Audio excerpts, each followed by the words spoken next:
అదే RTV app వార్తల్ని క్షణాల్లో చదివే అవకాశం ఉంటుంది. ఒక న్యూస్ పేపర్, ఒక టెలివిజన్ ఛానల్ మీ చేతుల్లో ఎప్పుడూ ఉంటాయి. రాష్ట్రంలో ఒకవైపు అరెస్టులు, మరొక వైపు కేసులు జరుగుతున్నాయి. రాజకీయం పూర్తిగా రసవత్తరంగా సాగుతుంది. దీనిపైన పార్టీలు ఒకరిపై ఒకరు విమర్శలు చేసుకుంటున్నారు. ఇదే విషయం మీద మనతో మాట్లాడడానికి ఎంపీ డీకే అరుణ గారు ఒకసారి మాట్లాడించే ప్రయత్నం చేద్దాం. మేడం, చూస్తున్నారు ఒకవైపు అల్లర్జున్ కేసుకు సంబంధించి పెద్ద ఎత్తున దుమారం జరుగుతుంది. ఎట్లా చూస్తారు ఈ సంఘటన మొత్తాన్ని మీరు? ఇది ఏదో ఉద్దేశపూర్వకంగా దీన్ని ఏదో చెయ్యాలని ఇన్సిడెంట్, సినిమా థియేటర్ దగ్గర జరిగినటువంటి ఇన్సిడెంట్ విషయంలో అదేదో ఉద్దేశపూర్వకంగానే చేస్తున్నట్టుగా అందరికీ కూడా కనిపిస్తుంది. సరే, అక్కడ జరిగినటువంటి ఇన్సిడెంటు జరగకూడదు. సినిమా థియేటర్లో రిలీజ్ అప్పుడు సరే పెద్ద ఎత్తున స్టాంపేడ్లో ఒక మహిళ చనిపోవడం నిజంగా బాధాకరమే. ఎవరికైనా ఆమె కొడుకు కూడా ఇప్పటికి ఇంకా హాస్పిటల్లో ఉన్నాడు. సరే, అభిమానులు ఫస్ట్ డే సినిమా చూడడానికి పోయిండొచ్చు కాక, బట్ స్టాంపేడ్లో ఆ విధంగా జరగడం అనేది ఎవరికైనా బాధాకరమే. కానీ దానికి సంబంధించి అంటే ఒక రాజకీయపరమైనటువంటి టన్ను తీసుకోవడం అనేది ఇక్కడ విచారకరం. దీన్ని రాజకీయం వైపు ఆ మధ్యలో సినిమా యాక్టర్ని వాడుకుంటుందో అర్థం కాని విషయం. ఇప్పుడు వాళ్ళ సినిమాలో దానికి సంబంధించినటువంటి సరే ఇప్పుడు ఎన్నో మనం జనరల్గా కొన్ని ఇన్సిడెంట్స్, యాక్సిడెంట్ జరిగినప్పుడు దానికి సంబంధించి వాళ్ళని ఆదుకోవడం, ఫ్యామిలీస్ని ఆదుకోవడం అనేది ఎప్పటికి వస్తున్నటువంటి మామూలుగా జరుగుతున్నటువంటి విషయం. ఆ సినిమా వాళ్ళు కూడా వాళ్ళని ఆదుకుంటామని చెప్పిండ్రు. ఆదుకోకుంటే ఇంకా మనం సహాయం చేయమని ప్రభుత్వం వైపు నుంచి అడగవచ్చు, వాళ్ళని సహాయం చేయమని చెప్పొచ్చు. అదంతా ఒక ఇష్యూ. బట్ దీన్ని రాజకీయ పరంగా ఎందుకు టర్న్ చేసిండో అర్థం కానటువంటి విషయం. దీన్ని అదేమో సామెత చెప్తారు చూడండి, మొగుడు కొట్టినందుకు కాదు తోటికోడలు నవ్వినందుకని. ఇదేదో ఎక్కడంటే మేము మీడియాలో చూస్తున్నటువంటి ప్రకారం ఏంటంటే ఎక్కడో ముఖ్యమంత్రి గారి పేరు తీసుకోలేదని, దాని గురించి కేటీఆర్ మాట్లాడినందుకే ఇదంతా జరిగిందనేది పెద్ద చర్చ జరుగుతుంది.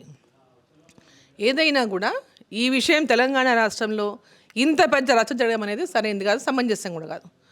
ఇది ఒక కుట్ర కోణంలోనే జరుగుతుందనేటువంటి అనుమానం కూడా కలుగుతుంది. కాంగ్రెస్ పార్టీ నిన్న వాళ్ళ ఇంటిపైన పోయి దాడి చేయడం చూస్తుంటే కూడా అంటే కాంగ్రెస్ పార్టీ దాంట్లో ఉన్నోళ్ళంతా కాంగ్రెస్ పార్టీలో ఉన్నోళ్ళే, ఏదో ఓయూ చేసి అది ఇదని చెప్తున్నారు. కానీ ఆ ఫొటోస్ పేపర్లు చూసే కానీ మాకు కూడా కొంతమంది తెలుసు దాంట్లో ఉన్నోళ్ళు కాంగ్రెస్ పార్టీలో ఉన్నటువంటి వాళ్ళే.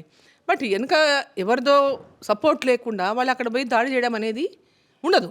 అంటే కాంగ్రెస్ నేతల సపోర్టే ఉందంటారు. ఖచ్చితంగా ఉంటుంది. సపోర్ట్ లేకుండా వాళ్ళు అంత ధైర్యంగా పోయి వాళ్ళ మీద దాడి చేయడం అనేది సాధ్యమవుతుందా? కాదు.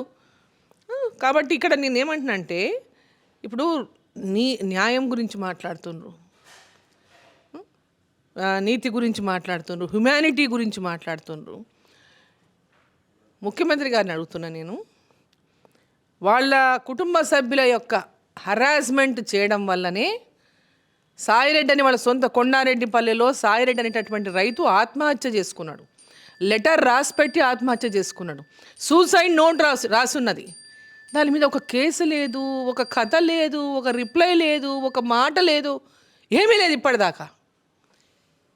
ఎవరి నోట్లోంచి ఒక మాట రాలే. పోలీసుల నోట్లోకి వెళ్ళి ఒక మాట రాలే, నాయకుల నోట్లోకి వెళ్ళి ఒక మాట రాలే. దానికి మానవత్వం అవసరం లేదా? బాటా ఇవ్వకుండా వేధించిందని దాదాపు 70 ఏళ్ల పైన ఉన్నటువంటి వృద్ధుడు ఆ గ్రామానికి సర్పంచ్గా చేసి అనేక సార్లు ఆయన మనోవేదనతోన సూసైడ్ చేసుకుంటున్నా అని సూసైడ్ నోట్ రాసి చనిపోయినప్పుడు మరి ఎక్కడ పోయింది పోలీస్ వ్యవస్థ? ఎక్కడ పోయింది? అంటే ఎవరి ప్రాణమైనా ప్రాణమే కదా.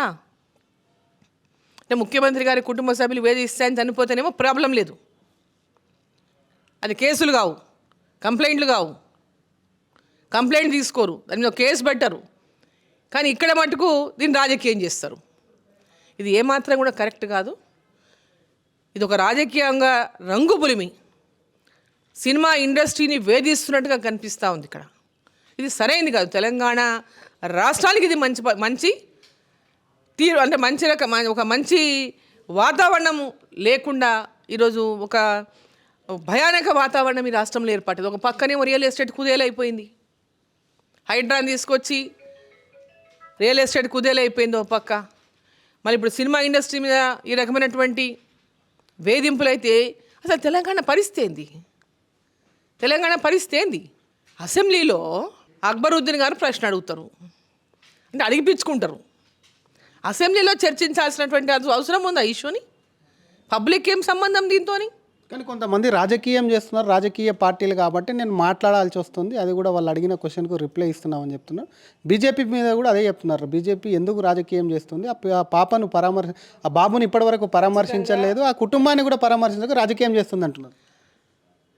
రేవంత్ రెడ్డి గారు మన దగ్గర హాస్టళ్ళల్లో సరైనటువంటి భోజనం పెట్టక హాస్టళ్ళల్లో పిల్లలు ఫుడ్ పాయిజన్ అయ్యి చనిపోయినటువంటి సంఘటనలో కనీసం ముఖ్యమంత్రి గారు పరామర్శించిండ్రా? ఒక రాష్ట్ర ముఖ్యమంత్రి వందల మంది పిల్లల ఆసుపత్రిలో జాయిన్ అయిన ఒక చోట ఒక్కొక్క హాస్టల్ లెక్కలేని హాస్టల్లో లెక్కలేనంత సంఘటనలు జరిగినాయి. ఆ రోజు ముఖ్యమంత్రి గారు ఎక్కడైనా పరామర్శించండి ఎవరినైనా? ఇక్కడ పరామర్శించలేదనేటటువంటిది కాదు. ఇక్కడ ఆ ఇన్సిడెంటు, ఆ వాతావరణం అదంతా కూడా ఒకలాంటి అంటే ఒక డిఫరెంట్ వాతావరణంలో ఇదంతా జరుగుతున్నటువంటి నేపథ్యంలో ఆ కుటుంబాన్ని ఆదుకుంటామన్నారు. వాళ్ళు ఇచ్చేది ఏ రకంగా ఆదుకుంటారో మీరు అడగండి. కుటుంబాన్ని ఆదుకోమని చెప్పండి. వాళ్ళు ఇచ్చేది సరిపోదంటే ఇంకా ఎక్కువ ఇవ్వమని అడగండి. అది వేరే విషయం. ఇప్పుడు అక్కడ జరిగిన సంఘటన రాజకీయ పరంగా దాన్ని చేసి ఏదో రాజకీయంగా రంగు పులిమి అరెస్టు విషయంలో తనకేదో కొంచెం ప్రజల లోపల వ్యతిరేకత వచ్చిందని దాన్ని అసెంబ్లీ వేదికగా ఎంచుకొని ఆడ ఎక్స్ప్లెనేషన్ ఇవ్వడము, అంతసేపు మాట్లాడటము, వాళ్ళతో క్వశ్చన్ వేయించుకొని, ఇది మంచి పద్ధతి. అదే అంత అమాయకులు ఉన్నారా ఇక్కడ? అంత అమాయకులు ఉన్నారా? పోలీసులు కూడా ఒకవైపు అల్లర్జున్ మీద కూడా కేసు ఇంకోవైపు కోర్టులో జరుగుతుంటే దానికి సంబంధించి పోలీసులు కూడా ప్రెస్ మీట్ పెట్టడం డైరెక్ట్ సిపి లెవెల్లో కూడా అక్కడ జరిగినటువంటి ఇష్యూను మినిట్ టు మినిట్ ఇస్తారు. పోలీసుల తీరుని ఎట్లా చూస్తారు? ఇది ఆ రోజు సంఘటన జరిగిన వెంబడే పెట్టుంటే బాగుండేది. మనకు ఇవన్నీ ప్రభుత్వాలు ఉంటే ప్రభుత్వం చేతుల్లో ఏముంటుంది, ఎంత పవర్ ఉంటుంది తెలియని వాళ్ళు ఎవ్వరు లేరు ఇక్కడ. ఇప్పుడు ప్రభుత్వం తలుచుకుంటే ఏమైనా చేస్తుంది అని చెప్పడానికి ఇంతకంటే పెద్ద నిదర్శనం అవసరం లేదు. ప్రభుత్వం అనుకుంటే ఏదైనా చేయగలుగుతుందని చెప్పడానికి ఇంతకంటే ఎక్కువ నిదర్శనం అవసరం లేదు. మరొక పార్టీకి సంబంధించిన నేత కేటీఆర్, ఆ బీఆర్ఎస్ వర్కింగ్ ప్రెసిడెంట్, ఆయన మీద కేసు నమోదు చేశారు. బీఆర్ఎస్ నేతలు ఆరోపిస్తున్నారు బీజేపీ కాంగ్రెస్ కలిసి మమ్మల్ని ఇరకాటం పెట్టాలని చెప్పి చూసి కేటీఆర్ అరెస్టుకు సంబంధించి కేసు నమోదు చేశారంటున్నారు. ఎట్లా చూస్తారు అసలు? కాంగ్రెస్ దాంట్లో కూడా ఏదైనా కుట్రకోణం ఉందంటారా, లేకపోతే బీఆర్ఎస్ వాదనను మీరు ఏమన్నా తిప్పికొట్టే ప్రయత్నం చేస్తారు? ఇప్పుడు వాళ్ళు ఆ ఈ కార్ రేస్ విషయంలో జరుగుతున్నటువంటి అంశం ఎక్కడైనా వారు తప్పు చేసి ఉంటే ఖచ్చితంగా దానిపైన విచారణ జరగాల్సిందే. ఆ తప్పు కనుక ప్రూవ్ అయితే దానికి బాధ్యత కేటీఆర్ గారు వహించాల్సిందే. రాష్ట్ర ప్రభుత్వం ఆ కేసు విషయంలో ఏ విధంగా ముందుకెళ్తుందో, ఆ విచారణలో ఏదమైనటువంటి దాంట్లోంచి సమాధానాలు వస్తే దాని ప్రకారం యాక్షన్ తీసుకుంటుందేమో. దానికి భారతీయ జనతా పార్టీకి ఎలాంటి సంబంధం ఉండదు.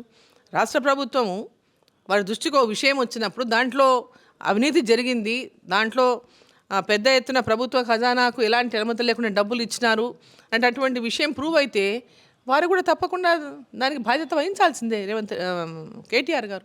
కానీ కేటీఆర్ కేసు అయినటువంటి కొన్ని గంటల్లోనే ఈడీ ఎంటర్ కావడం పైన కూడా తమకు బీజేపీ మీద అనుమానాలు పెరిగాయని బీఆర్ఎస్ నేతలు అంటున్నారు.